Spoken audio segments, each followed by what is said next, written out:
Life was perfect. At least that's what I thought. I had a loving wife, a best friend I trusted like a brother, and a future I had worked tirelessly to build. Rachel and I had been married for 6 years, and though we had our share of arguments and struggles, I believed we were solid. And Eric, he had been my best friend since high school. He was more than a friend. He was family. I never questioned the time Rachel and Eric spent together because I trusted them both.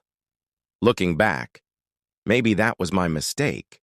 It was a Thursday night, and I was exhausted after a long day at work. Rachel was in the shower, and her phone buzzed on the nightstand. I wasn't the type to pry, but something about it caught my attention. The name on the screen made my stomach twist. Eric. That wasn't unusual. They texted sometimes, but what sent a chill down my spine was the preview of the message. "Can't wait to see you tomorrow. I miss you."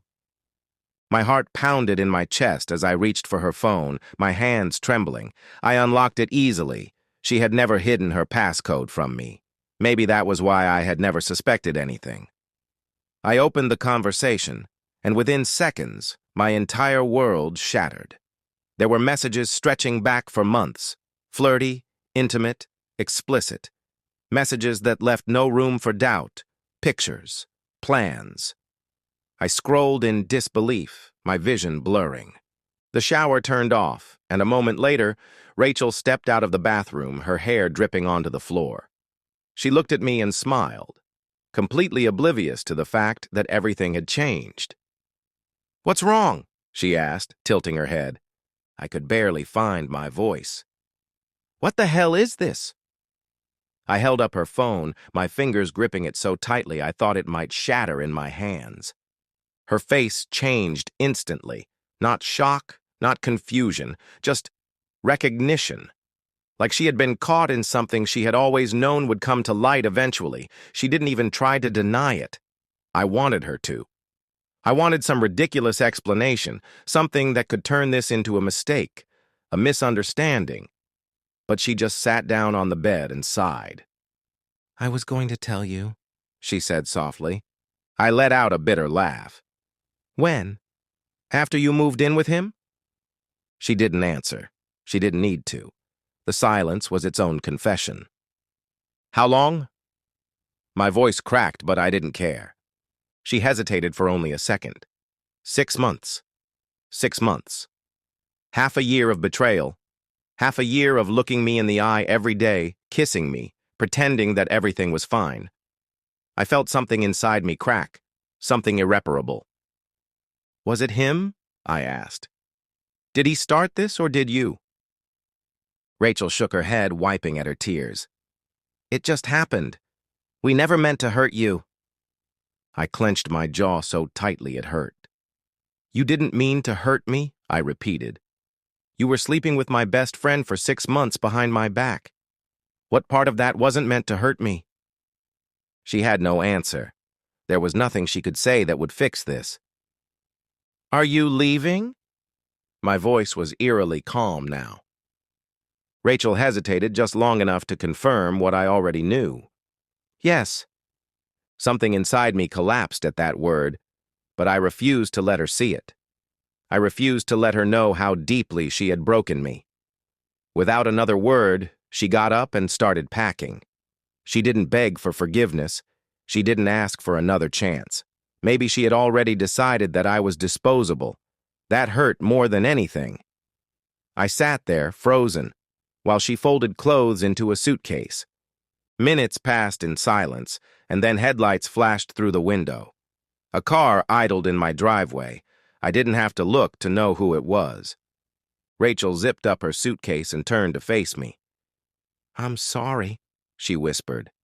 I stared at her, but I felt nothing.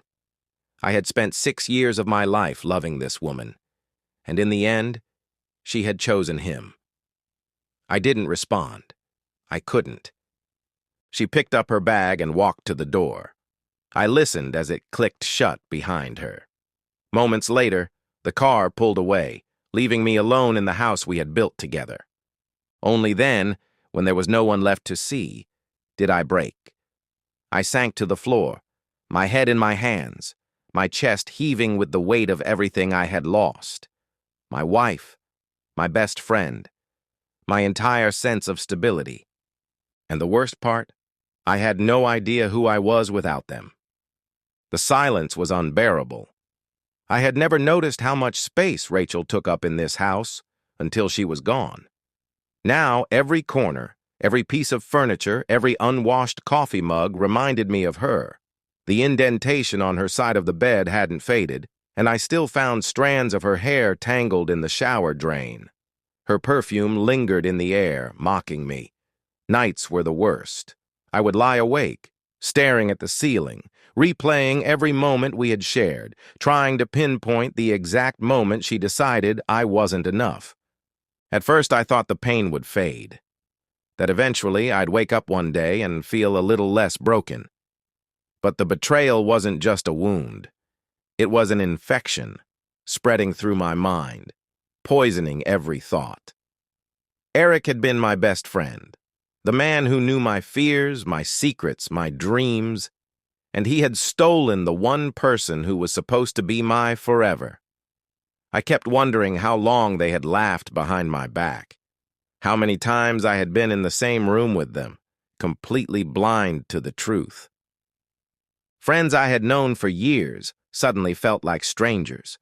Some avoided me altogether, afraid to pick a side. Others, to my surprise, sided with her. They told me things like, "You and Rachel were drifting apart anyway," and "maybe this was for the best." The worst was when someone said, "You'll find someone else," as if she were just a replaceable part of my life. What they didn't understand was that it wasn't just about losing her. It was about losing the belief that love was safe, that trust meant something. I stopped trying to talk about it because no one really wanted to hear it. They wanted me to move on, to pretend I was fine. So, I did the only thing that made sense. I numbed myself. Drinking became routine. A beer with dinner turned into 3, then 5. Whiskey burned my throat at night, dulling the ache in my chest. I stopped going to the gym, stopped caring about work. My boss pulled me aside more than once, asking if I was okay. I lied every time. "Yeah, I'm fine. Just tired." But I wasn't tired. I was drowning. One night after too many drinks, I found myself behind the wheel. It wasn't planned. I had just needed to get out of the house, away from the memories, away from the silence. The roads were slick with rain, and my vision was blurred. I don't even remember what I was thinking about, if I was thinking at all. Then, out of nowhere, headlights filled my windshield. A blaring horn, the screech of tires. My car spun, my heart slamming against my ribs as I lost control. When everything finally stopped, I was on the side of the road, my car inches away from a tree. The other driver sped off, leaving me alone in the rain, my hands shaking against the steering wheel. My breath came in ragged gasps as I stared at my reflection in the rearview mirror. I didn't recognize the man looking back at me. That was the moment I knew. I was destroying myself. And for what? A woman who had already moved on? A friendship that had never been real? I had been spiraling, letting their betrayal define me, letting my pain dictate my every action. If I kept going down this path, I wasn't going to survive it. I didn't sleep that night. Instead, I sat in my car, rain drumming against the roof, and made a decision. I needed to move on. Not for her, not for anyone else, but for myself. The morning after the accident, I woke up with a pounding headache and a sick feeling in my gut, not just from the alcohol, but from the realization that I had come dangerously close to losing everything. I stared at the ceiling, my mind replaying the night before, the rain, the headlights, the near miss. If I had crashed, if I had died, would Rachel or Eric have even cared? The thought made me sick. I had let them take so much from me already, my trust, my happiness, my sense of self. But I wasn't going to let them take my future, not anymore. I got up, dragged myself to the bathroom and stared at my reflection. Dark circles under my eyes, stubble covering my jaw. My face looked gaunt, lifeless. This wasn't me. Or at least it wasn't who I wanted to be. So I made a choice. That day, I quit drinking. I cleared out the bottles from my fridge, poured the whiskey down the drain, and made a promise to myself. I was going to rebuild, not for anyone else, just for me. The gym became my escape. The first few days were brutal. My body protested every movement, my muscles screaming from months of neglect. But pain was better than numbness. It reminded me I was still alive. I threw myself into it, pushing harder with each session, feeling my strength return. With every weight I lifted, every mile I ran, I felt a little more like myself again. I changed my diet, my sleep schedule, my routine. The old version of me, the one who had let betrayal break him, was fading. It wasn't just my body I worked on. I started reading again, something I hadn't done in years. I picked up new hobbies, photography, cooking, anything to keep my mind occupied. At work, I stopped just coasting by. I stepped up, took on new projects, and within months, I landed a promotion. My boss pulled me aside one day, a knowing smile on his face. "Whatever you've been doing," he said, "keep doing it. You're finally back." And for the first time in a long time, I felt it too. I was back. One night, months after my rock bottom, I found myself in a cafe downtown. It was a place I had never been before, a small spot tucked between bookstores and art galleries. I had come alone, just looking to unwind after work. The air smelled like fresh coffee and vanilla, and soft jazz played from the speakers. As I waited for my drink, I felt someone's gaze on me. She was sitting across the room, a book in hand, dark hair tucked behind her ear. When our eyes met, she smiled. It wasn't the kind of smile that demanded anything. It was simple, easy, warm. And in that moment, I realized something. I didn't need to chase love. I didn't need to prove anything. I was finally content just being myself. Then it happened. The moment I had unknowingly been waiting for. I was walking through the city one afternoon when I saw them, Rachel and Eric. They were across the street, laughing about something, her arm linked through his. And for a split second, I expected to feel it all over again. The betrayal, the anger, the ache. But I didn't feel anything. No hatred. No pain. Just nothing. I watched them for a moment longer, then turned and walked away, a quiet smile playing on my lips. I had won. Not in a petty, vengeful way. Not because I had found someone new or because my life was better than theirs. I had won because they no longer had power over me. Their choices, their betrayal. It was all just a chapter in my past. And I was finally ready to write the next one. It happened on a quiet evening. My phone buzzed as I sat on my balcony, enjoying the cool air after a long day at work. At first, I didn't think much of it, until I saw the name on the screen. Rachel. For a moment, I just stared. It had been months since I had last seen her, months since I had even thought about her beyond a passing memory. The message was simple. "Can we talk?" I exhaled slowly, my fingers hovering over the screen. 1,000 thoughts raced through my mind, but in the end, curiosity won. I typed back, "What is there to talk about?" Her response came almost instantly. "Please, just one conversation."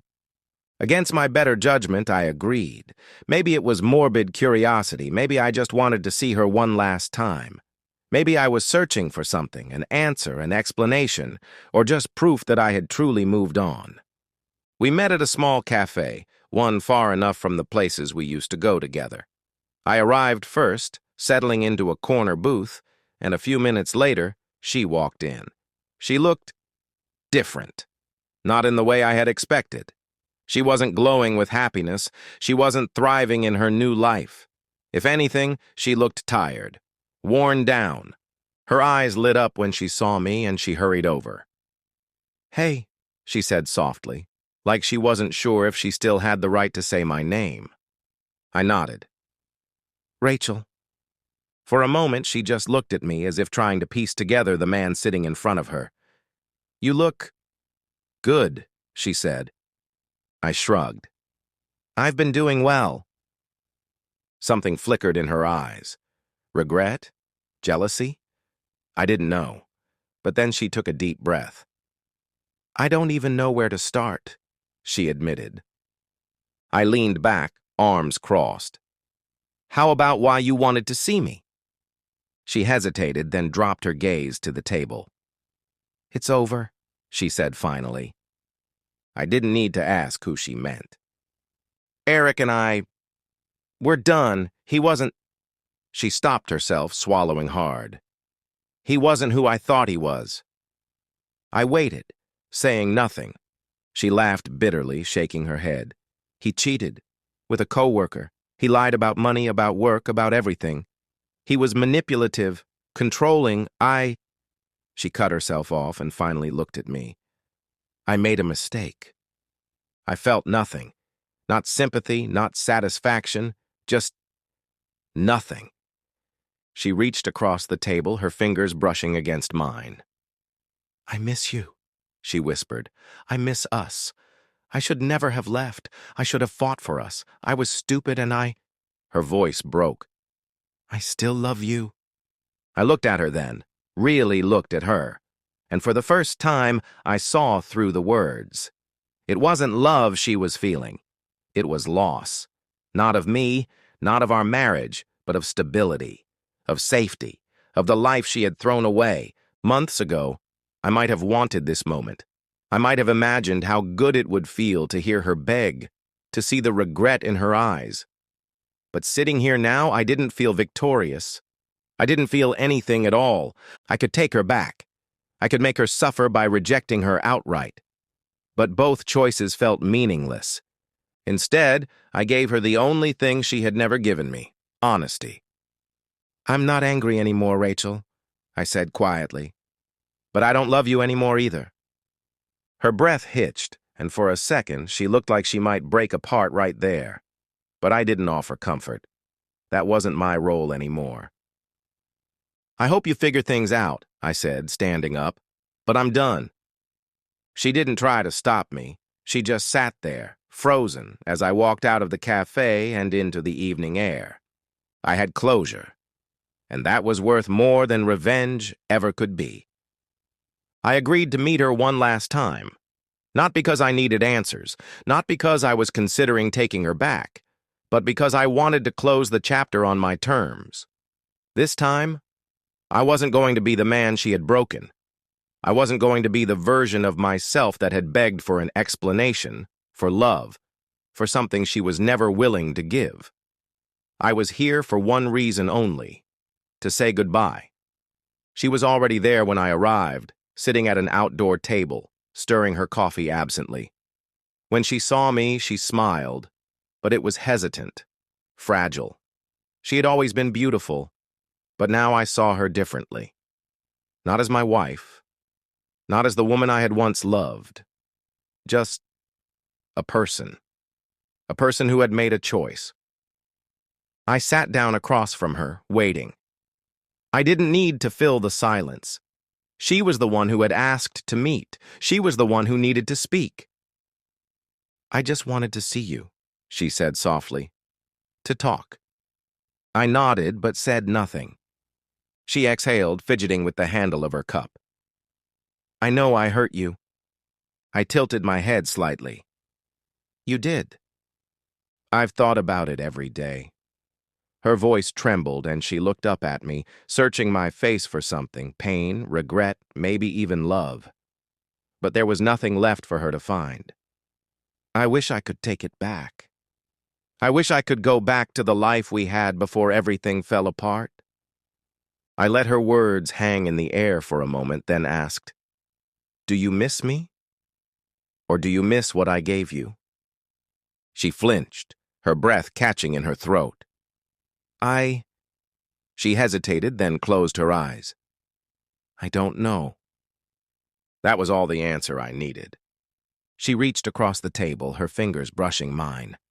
A year ago, that touch would have shattered me. Now, it meant nothing. "I love you," she whispered. "I know I don't deserve another chance, but I need you to know that." I smiled. But it wasn't the smile of a man who was tempted. It wasn't the smile of a man who was holding on to the past. It was the smile of someone who had finally let go. "I don't love you," I said simply. Not cruelly, not with anger, just with truth. I did once, and for a long time, I thought I always would.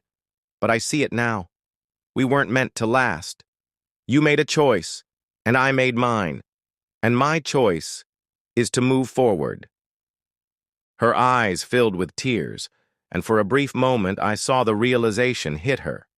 She had lost me, not just as a husband, but as a person.